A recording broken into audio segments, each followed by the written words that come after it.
This is Tanya, and I'm the vocalist of Monochromatic Black. The main inspiration for this record, in terms of the lyrics and everything, it is a concept album, basically going through, a situation and, starting from the bottom and rising to the top.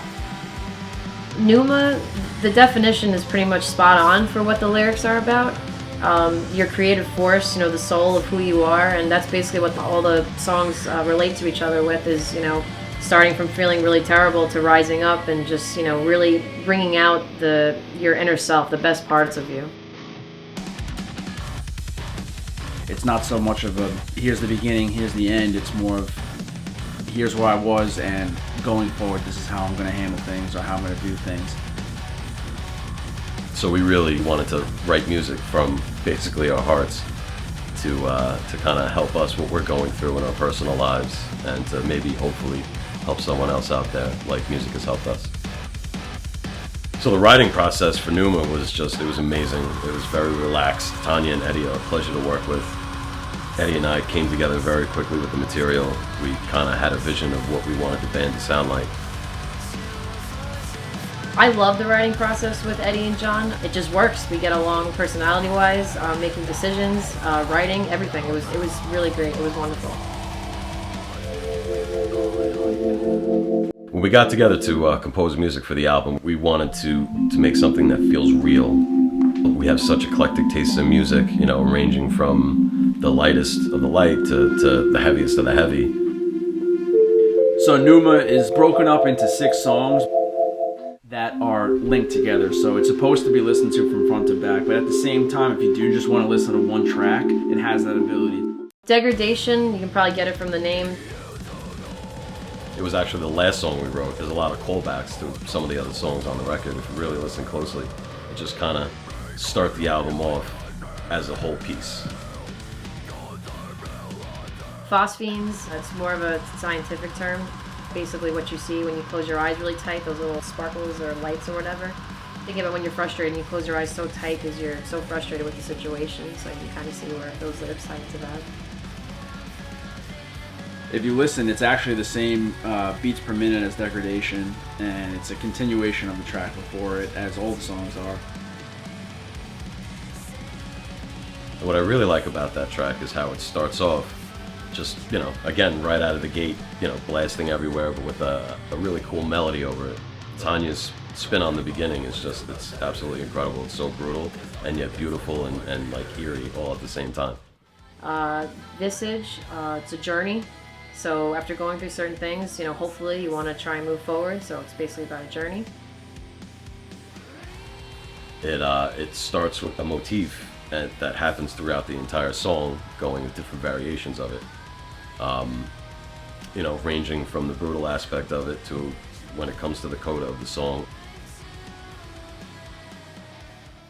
Dreamcatcher, it's more about, not literally like you're sleeping and having a dream, but just, I guess having your own mental nightmares, flashbacks basically, and, trying to cope with that and knowing that, you still have to deal with it, but you still have to try and move forward. You don't want to keep harping on those. It started out as a segue between Visage and Warmth of the Sun, but once we started working on it, it came together like maybe we should make this a song. That song lyrically is my favorite. It's, I think what Tanya wrote for that is really, really beautiful, and it's very simple. Coming out of Dreamcatcher is Warmth of the Sun, which is basically, even though you hit that bump in the road of reflecting on past things, you were able to come out of it, even though you did have to hit that bump in the road, and you have the confidence to know that even if you do hit a little bump in the road again, that you'll be okay. It has a beautiful song title, but I know when you first hear it, you might think, oh, that might be like a softer song, but it's the complete opposite. So I like the idea of the sun, rising, and the warmth of it, which warmth is usually associated with being good. So the herd is basically about now after going through this long journey, you don't want to just follow the herd. You want to keep being on your own and being, self-empowered. The Herd was the first song we wrote for the record, ironically, and it's the last. The song will always mean something special to me because that was our first song. We had a lot of fun writing it, and it got us excited to write the rest of the record. Yeah, and at the very end of the record, there is some reverse effect guitar and vibraphone, and then it just ends the album with just drum and bass. And that drum and bass is actually a callback to Dreamcatcher, because that is the rhythm section underneath the clean section in Dreamcatcher. And what that's supposed to represent is that even though you've gotten to this place where you're confident and you keep going, even then you'll still have some of those things haunt you again. It's just that at the end, we did it in a way where you're only hearing the bass and the drums, because it's even less of a form of what it was in Dreamcatcher, because it's even more distant, and as time goes on, these things bother you less and less. There's always light at the end of the tunnel. Try to stay positive. We live in a very negative, dark world, but there's beauty in it. And hopefully this is one of those shining lights that help people through a tough time. Dixon from Intuitive Designs did our album art, and I think he did a killer job. Tanya basically told him the meaning of the record, and he drew exactly what he saw fit. It's a beautiful white bird encased in barbed wire and being held back by hands.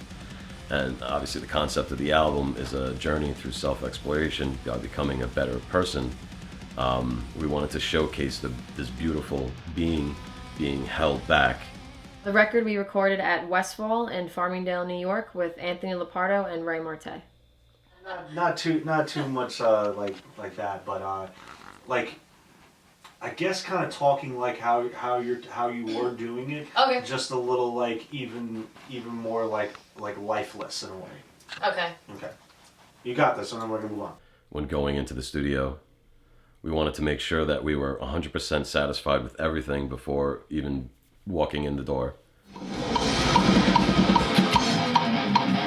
Oh boy, nice. Alrighty, we got Eddie in the studio today. How's drumming going? It's going great. Eating some margaritas? Eating margarita pizza. Been playing blast beats for the last 5 hours. And double bass. And I'm tired. And I still have like 3.5 more songs to go. Alrighty, you'll get through it. We got special guest Baxter. Hey! Oh, what was here? Ray, can we listen back to what I did? Yeah, sure. So for the production on our music, we like to keep it sounding as natural as possible. Drums were recorded live, I didn't program them. And making sure that I pick the right gear for the recording is super important for any of you drum people out there. I don't trigger my bass drum or any of the drums. So what I do try to do to get a nice punchy sound is, the typical bass drum is 18 inches in depth by 22 in this style of music, but back in the day they used to play shallow bass drums. They used to do 14 by 22, and if you've ever played on one, you would know right away that there's a lot more punch and a lot less boom. And with metal music, that's mostly what we're going for, especially since you're playing so many notes. So I said, why don't I just cut a modern day drum down? So I brought it to a guy who does that, and he did it for me. It's actually in the back of the shot over here, and it sounds nice and punchy, but it still has some resonance, so really happy with that. We got a nice tone out of that. Jacob Umansky recorded bass on the first 5 tracks of this album, and Steve Evangelista recorded bass on The Herd. They came in and did some session work for us and did a killer job. My clean vocals, I'm very, very, very inspired by Maynard from Perfect Circle, one of my favorite bands. Also Jeff Buckley, who passed away years and years ago, but amazing vocalist. I still listen to Grace a lot. Such a great album. They're my 2 biggest influences, and I love just like that kind of more eerie, more mellow kind of vocal, and that's like one of my favorites. So the vocalist I aspire to be is just someone who can really push their abilities to the max. I'm always striving for that. I'm always trying to practice and try new things, and I'd love to be a great influence for people to, aspire to as well. When we recorded the guitars for the album, we used a PV 5150 with a Maxon OD 808. And for the main rhythm track, I used my Dean RC7X with John Petrucci pickups, the Crunch Lab Liquefier, and the tone that we got is just monstrous. It's just so cool, man. Best tone I ever got. second rhythm track, I used my other Dean RC7X with Fishman's, which are active pickups with a little bit more mid-range and crunchy tone, so it was a good second rhythm. The aspirations for Monochromatic Black, we really just want to put something new and unique out there. I mean, all the metal that's out there now is amazing, but we really just want to strive and push to be super unique and different. The rest of 2019 will include tons of touring and playing shows. All of you out there who have shown support are making it possible, so thank you so much.